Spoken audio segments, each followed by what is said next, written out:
Welcome to the Storyteller's Moon, a place where every tale carries you into a world of passion, mystery, and unforgettable emotion. This story will pull you in, so find a quiet corner, let your heart open, and step into the journey. Private Island. Part 1. The Flight Out. Danielle Brooks was not rich. She wasn't even comfortable. She was what she liked to call target rich. Meaning if she got real wild with her paycheck, she could afford to go to Target and buy candles and a throw blanket in the same trip. But somehow, her best friend Tasha had convinced her to take a last-minute vacation. "Girl, you can't keep working yourself into the ground," Tasha had said. "You need a man, a Mai Tai, and some melanin-safe sunscreen." In that order. Which is how Danielle now found herself on a puddle-jumper plane, hurtling toward an island she couldn't even find on Google Maps. The plane bucked in turbulence. Danielle gripped the armrest. Lord, if this is how I go out, at least let me have on some edges and lip gloss. The pilot, an older man with too many wrinkles and too few teeth, laughed like this was funny. Danielle glared. She hated flying. She especially hated flying in something that sounded like a lawnmower with wings. But she had promised herself. This was supposed to be her escape. No work emails, no grocery lists, no men who texted WID at 2 a.m. and thought that was romantic. Just the ocean, some books, and the fantasy that she could live like Beyoncé for 3 days.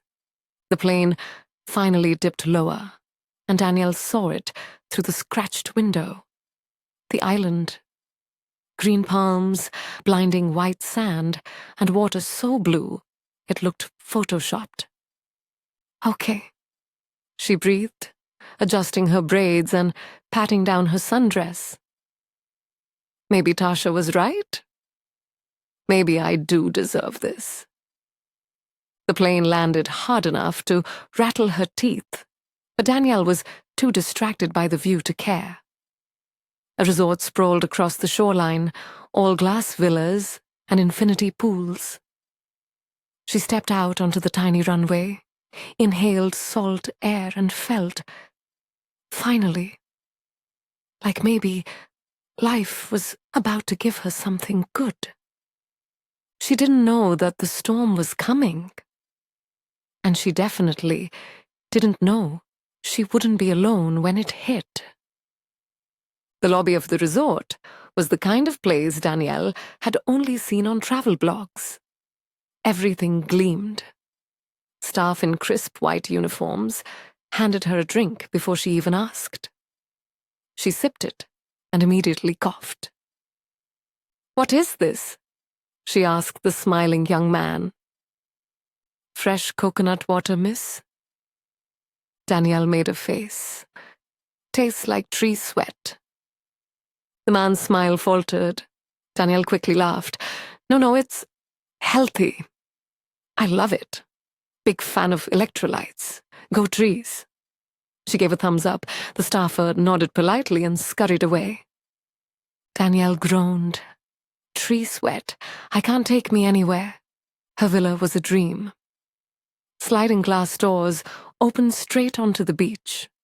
A private pool glittered in the back. Danielle dropped her bags and flopped on the bed, arms spread wide. "This is it," she whispered. "This is how I become a kept woman. Somebody's sugar mama will discover me and say, yes. I want her to live here and just vibe." She dozed off like that, sprawled across silk sheets, only to be awakened hours later by a sound that didn't fit paradise. Thunder. At first it was distant, a low rumble like a belly growling. Danielle shrugged it off, but within minutes Rain lashed the glass walls, and wind howled around the villa. Palms bent like they were bowing to some angry god. Danielle jumped up. "Excuse me?" Weather.com did not mention biblical flood when I packed sundresses. The lights flickered, then died. Oh no. Nope. Absolutely not. Somebody call FEMA. She grabbed her phone. No service. And then, through the roar of the storm, she heard something else. A knock. At first, she thought she imagined it. Who in their right mind was outside right now? The knock came again, harder. Danielle's heart jumped. She crept to the door and pressed her ear to it. "Who is it?" she called. The answer was a deep, steady voice that rolled like the thunder. "Your neighbor? Power's out in my villa too. Mind if I come in?" Danielle froze. The voice didn't sound scared or panicked. It sounded calm, confident. The kind of voice that belonged to a man who had never once been denied anything in his life. Against her better judgment, Danielle opened the door. And there he was, tall, broad shoulders, skin like rich mahogany, rain dripping down onto a white linen shirt that clung to muscles Danielle was already writing poetry about in her head. His jawline could have cut glass. His eyes, dark, unreadable, intense, locked on hers like he was taking full inventory of her soul. Danielle blinked. Hi." The man inclined his head. "Grady." Her brain short-circuited. "Danielle, that's me. I'm Danielle. Hi, again." Danielle.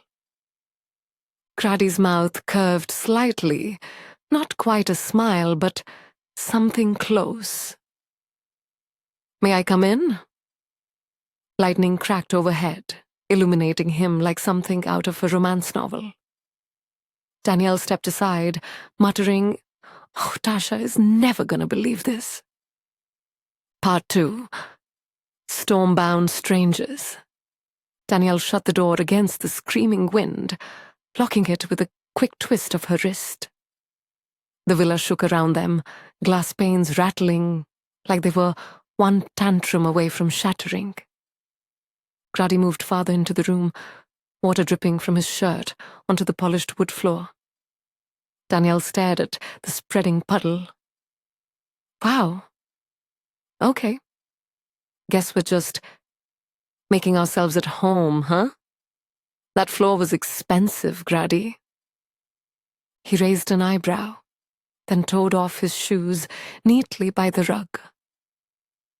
"Better?" Danielle blinked. "Actually, yeah, respectful. I like it. Carry on." He chuckled, and the sound was deep. One of those laughs that seemed to roll right through your chest. Danielle's stomach did a little somersault. "So, you live here? On this island?" "No," he said simply. "I own it."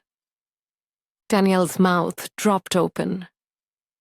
"You own the whole island?" Grady nodded once, like it was no big deal. "And the resort. It's usually closed this season, but I allow a few private stays." Danielle clapped her hand over her chest. "Lord, did I just let Amazon Prime Black Panther into my villa? Am I supposed to bow or curtsy?" That made him laugh again, a little warmer this time. "No bow necessary. Just be yourself. Dangerous advice, Danielle muttered. The lights flickered, then died completely, plunging them into shadows, broken only by lightning flashes. Danielle fumbled for her phone. Okay, no Wi-Fi, no lights, and no Uber Eats. I knew this place was too good to be true. Grady lit a candle from a side drawer with surprising ease. The flame danced across his face, making him look even more carved, more unreal. Danielle squinted at him. Let me guess. You also know how to build fires from sticks and catch fish with your bare hands, don't you? Would that impress you? He asked. It would scare me, actually. Like, sir, why are you auditioning for Naked and Afraid when I just want a grilled cheese? Grady's lips curved, and this time it was definitely a smile. They settled at the low glass table with the candle between them.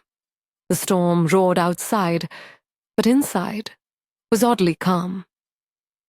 Danielle hugged her knees, still feeling the adrenaline. So, Grady, she said, trying to sound casual, what's your deal? You just own islands for fun. That a hobby? He tilted his head. What's yours? Target runs. And naps? She shot back. That earned another laugh. Fair enough. But yes, I've invested in properties. I like building places people can escape to. Uh-huh. And you just happened to escape to your own escape when I was here. He didn't answer right away, just studied her with eyes that made her feel like he was peeling away every joke, every shield. Perhaps.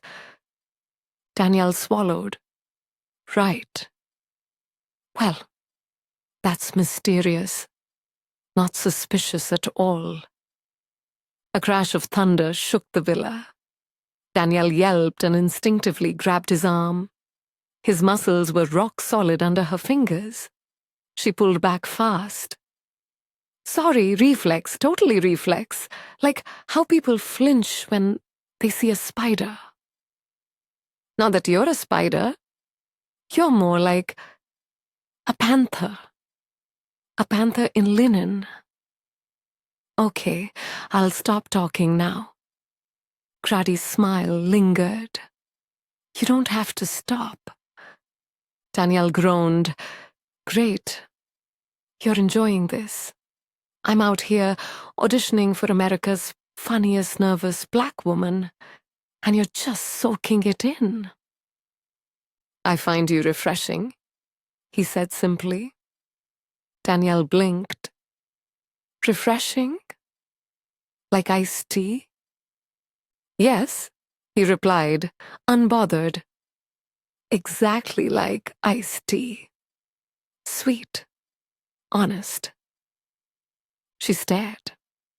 Wow. Did you just flirt with me in metaphor form? Okay, Shakespeare.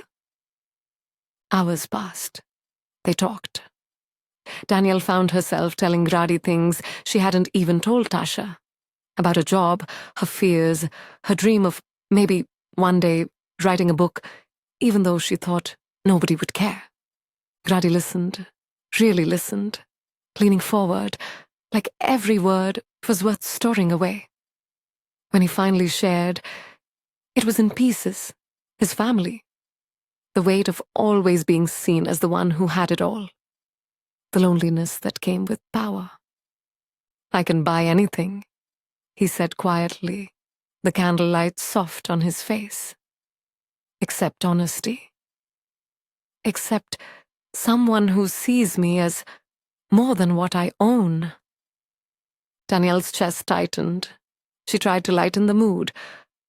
Well, if it helps, I definitely didn't see island owner when I opened the door. I saw a man who probably makes a mean cornbread. That made him laugh again. You're not wrong. See? Look at that. Soulmate material. Bring cornbread to the relationship, and we're good. The storm raged well into the night. By midnight, the glass walls were covered in rain-like curtains. Danielle yawned. You should rest, Grady said. Oh, so you get the bed? And I get the floor? She teased. His eyes glinted. I wasn't planning to sleep, but I'll make sure you're safe. Danielle tilted her head. You're really leaning into this whole tall, dark, and broody protector thing, huh? If it makes you feel safe, yes. She rolled her eyes, but her smile lingered. Fine. But if I snore, you better not tell Tasha. Your secret's safe, he promised. And as Danielle curled under the covers, Grady stayed by the candle, the storm painting shadows across his face. She drifted off thinking. Tasha might have been right. Maybe this trip was exactly what I needed. What she didn't know was that the storm outside was nothing compared to the one building between them. Part 3? Sparks in the storm. The storm hadn't let up by morning. Danielle woke to find the villa still wrapped in rain, sky grey as wet cement. She shuffled out of the bedroom in one of the resort's fluffy white robes, her braids sticking up in every direction. Grady was already awake, of course, sitting in the armchair like a king displaced from his throne, robe open at his chest, coffee cup in hand. Danielle froze mid-yawn. Okay, she said, scratching her head. I did not sign up for a romance novel cover model situation before breakfast. Grady looked up over the rim of his cup, a slow smile curving. Good morning to you too. Danielle tugged the robe tighter. You know, some of us, mere mortals, like to ease into the day with messy hair and no abs trying to flex at us. He chuckled, deep and low. Apologies. I'll try to keep my abs quiet. Danielle blinked. Did you just make a joke? Yes. Oh, Lord, she muttered, pouring herself coffee. Now I'm doomed. The storm had cut off all signals. No phone, no Wi-Fi. The resort staff had retreated to the far side of the island, leaving the two of them essentially alone. Danielle stared out at the raging ocean. So this is how horror movies start. Girl takes vacation, meets mysterious billionaire, never seen again. Grady tilted his head. If I wanted to harm you, would I really have brought candles and coffee? Danielle sipped her cup. You're right. A true villain would have brought oat milk. That stuff is evil. He laughed, shaking his head. By midday, they were sitting on the floor with a deck of cards Danielle found in the drawer. Okay, Grady. You ever play spades? Of course. Danielle squinted. You lying. You look like you play chess and the stock market. He smirked. And I still win at spades. 30 minutes later, Danielle slapped a card down dramatically. Book! Yes, that's what I'm talking about. She leaned back, arms wide like a champion. Never underestimate a black woman raised on family cookouts. Grady studied the table with narrowed eyes. You cheated. Excuse me, she gasped. Accusations. My ancestors are offended. You counted cards. Boy, the only thing I count is how many times you've lost in a row. Which is, let's see, all of them. Grady shook his head, fighting a smile. You're dangerous. Danielle wagged her eyebrows. That's what my last situationship said, before he blocked me on Instagram. The hours stretched, the storm still pounding, but somehow the villa felt lighter. Danielle found herself laughing more than she had in months. Grady's quiet intensity had softened into something else, a warmth, a teasing edge. But underneath the jokes there was tension. Every time their hands brushed while reaching for cards. Every time their eyes lingered a second too long. By evening, the air felt charged. They ate the emergency resort meal kit, basically fancy ramen.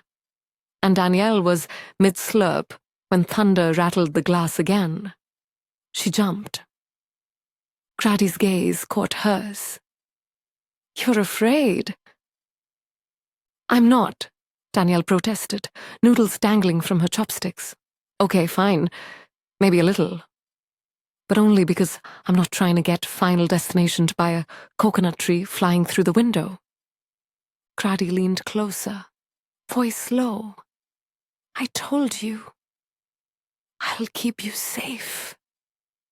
Danielle's breath hitched. The candle between them flickered, as if agreeing. Yeah, well, she said softly. Who's gonna keep me safe from you? Grady froze, then slowly, his lips curved. Maybe you don't want to be safe from me. Danielle's pulse skittered. She laughed nervously. Wow, okay, that was smooth. Do you practice in the mirror, or... He leaned closer still, eyes fixed on hers. No. The word was a whisper, but it rolled through her like thunder. Danielle swallowed hard. Grady. Lightning lit the villa in stark white for a split second, and in that flash, she saw it.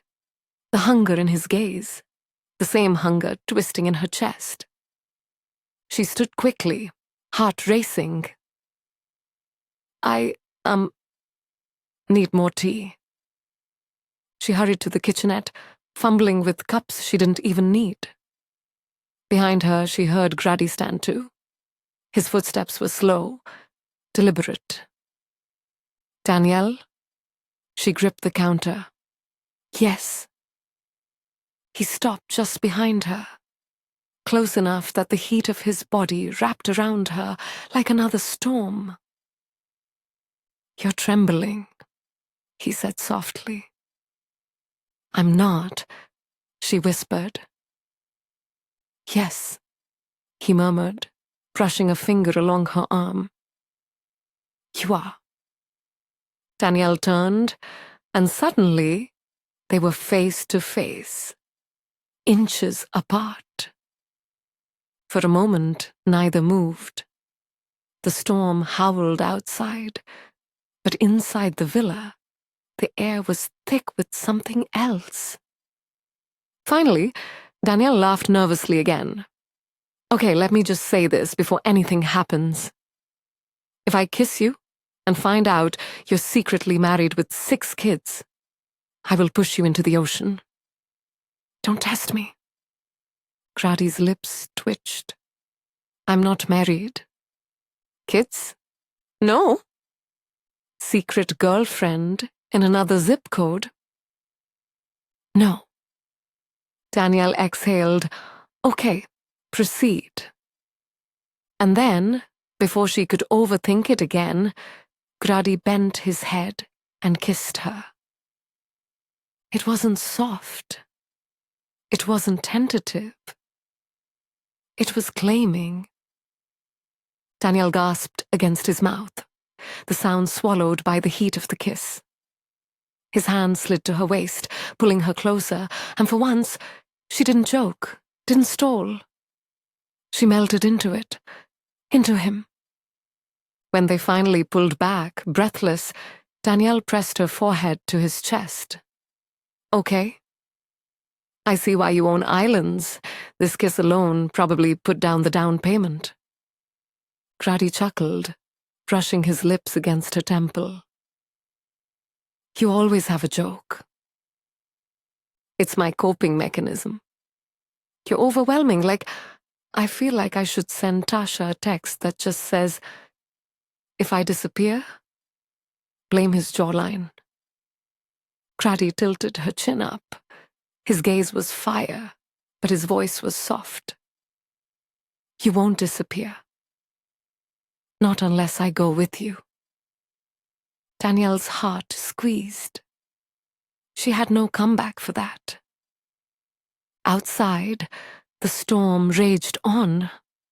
Inside, another one had finally broken free.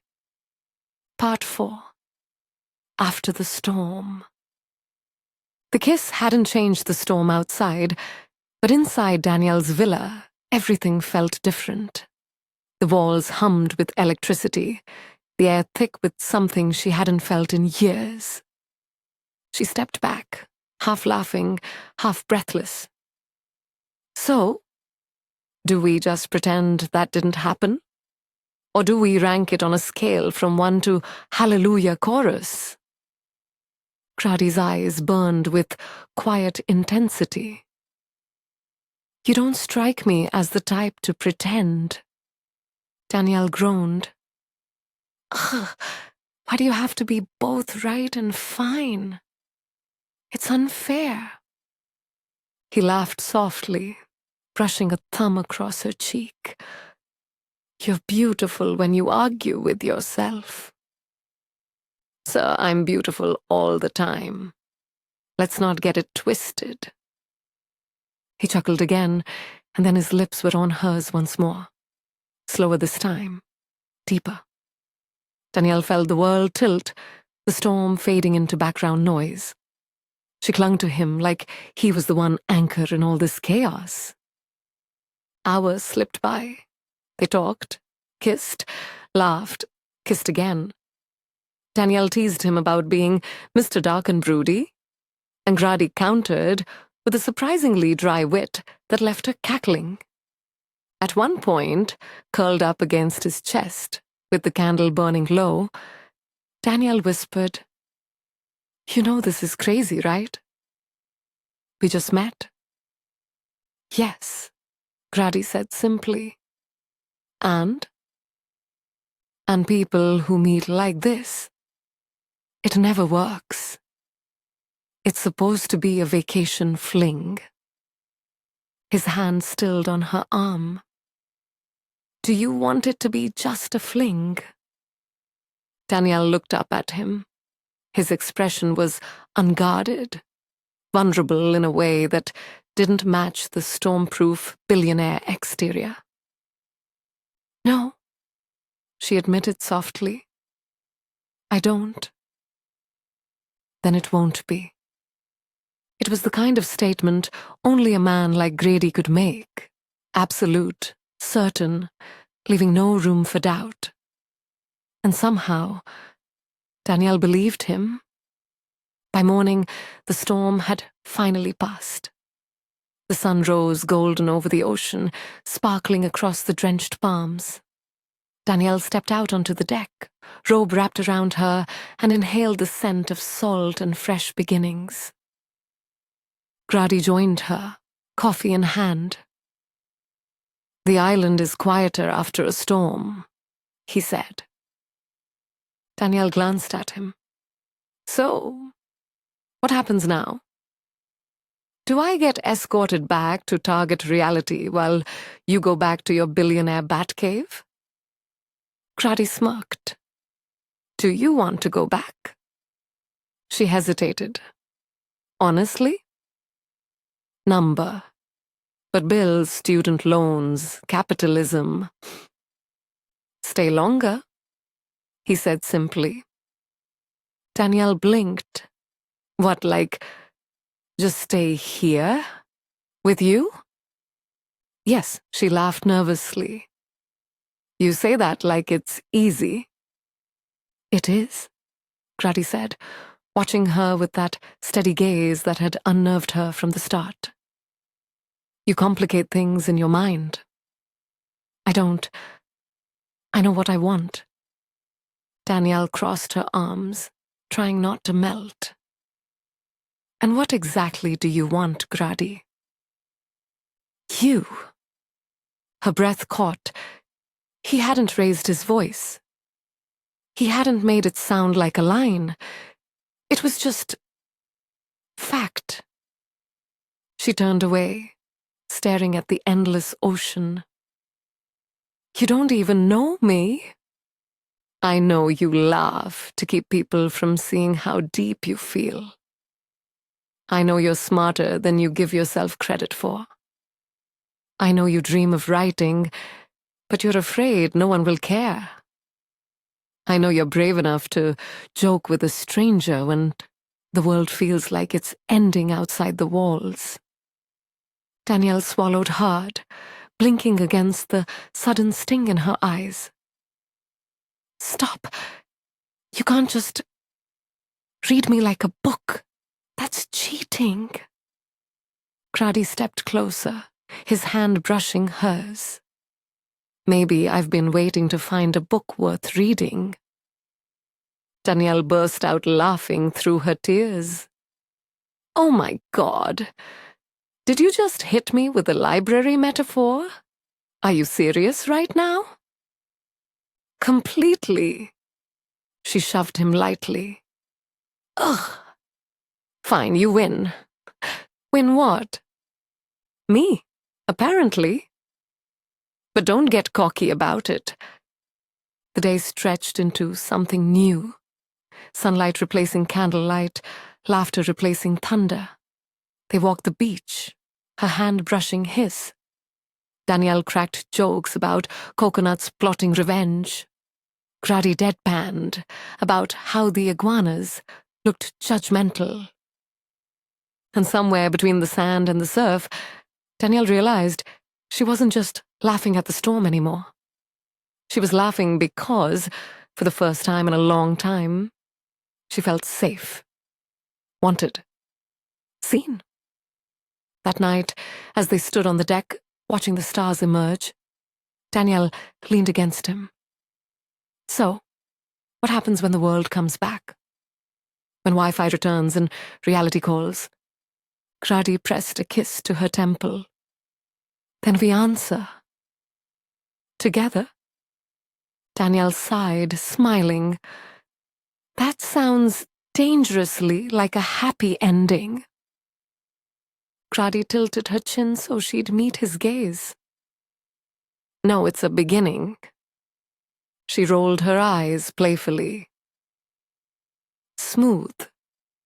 You practiced that one in the mirror, didn't you? He smirked. Maybe. She laughed, then kissed him again under the stars. And for once, Danielle didn't worry about the jokes or the doubts or the storms waiting back home. For once, she just let herself be swept away. Thank you for listening to The Storyteller's Moon. If this story touched you, scared you, or kept you on the edge of your seat, don't forget to like, share, and subscribe. Your support keeps the stories alive, and I can't wait to share the next one with you under the moonlight. Until then, may your nights be safe and your dreams unforgettable.